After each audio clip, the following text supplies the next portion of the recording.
இல்ல விஜய்க்கு அந்த பிரஸ் ஃபேஸ் பண்ணக்கூடிய அந்த கேப்பபிலிட்டி கிடையாது. விஜய்க்கு வந்துட்டு ஒரு ஒரு விஷயம் ஒரு கண்டென்ட் கொடுத்தா அதை மெமரைஸ் பண்ணி சினிமாவில் சொல்ற மாதிரியான அந்த இதை தான் இருக்க தவிர ஒரு ப்ரெஸ் வந்து ஃபேஸ் பண்ணுறதுக்குன்னு ஒரு தனி ஸ்கில்ஸ் வேணும். நாலா பக்கமும் வந்து கேள்விகள் கேட்பாங்க, அந்த கேள்விகளை உள்வாங்கிட்டு அதுக்கேற்ற மாதிரி பதில் சொல்லணும். அந்த திறமை சுத்தமாக இல்லை, விஜய்க்கு இல்லைன்றது தான் உண்மை. அப்படி இருந்தாலும் இன்னும் வந்து விஜய்க்கு வந்து பக்குவம் இல்லை. இன்னைக்கு என்னன்னா புதுசு புதுசாக வந்துட்டு எப்போவுமே நம்ம தமிழ்நாட்டை பொறுத்த வரைக்கும் ரெண்டு கவர்மெண்ட் மாறி மாறி நடக்குது. யாராவது ஒரு புது ஆள் நல்லது பண்ண மாட்டாங்களா அப்படின்ட்டு ஒவ்வொரு தடவையும் நினச்சி அப்படி ஒரு ஆதரவு தெரிவிக்கிறாங்க. இப்படி தான் வந்துட்டு வந்து சீமான் வரும்போது ஏதோ ஒரு இது பண்ணலாம் அப்படின்ற மாதிரி வந்தாங்க. அதுக்கப்புறமா கமலஹாசன் வந்தார். கமல் வந்தால் சரி ஏதோ ஒன்று பண்ணுவார் அப்படின்னு சொல்லி பார்த்தோம்.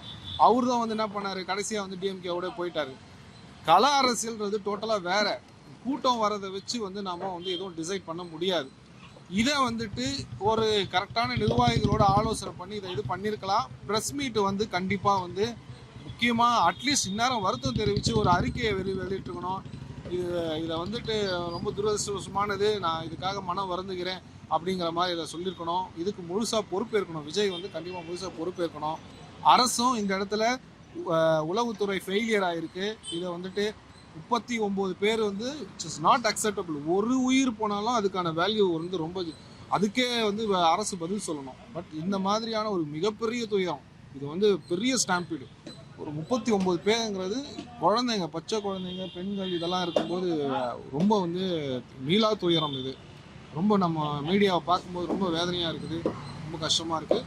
விஜய் வந்து இதை வந்து புரிஞ்சு ஒரு இதுவாக நடந்துக்கணும். அதுவும் இல்லாமல் எல்லா கட்சியும் இந்த தடவை தாக்கி பேசியிருக்காரு. அதனால் அவருக்கு யாரும் ஃபேவராக கூட வரமாட்டாங்க. அதனால் இன்னும் வந்து அவருடைய இதுலேயே கிளாரிட்டி இல்லை. இந்த பக்கம் வந்து சென்ட்ரு, இப்போது கமல் என்ன சொன்னாரோ அதே தான் இவரும் சொல்கிறாரு. நான் வந்து வலதுசாரியும் கிடையாது, இடதுசாரியும் கிடையாது, சென்ட்ரிசம் அப்படின்னு சொல்லிட்டு மையம் சொல்லி கொண்டு வந்தார்.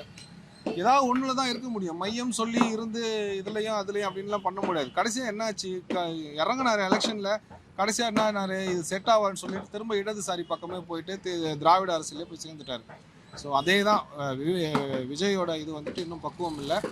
இந்த இழப்பு வந்து உண்மையிலே ரொம்ப தீரா துயரம்.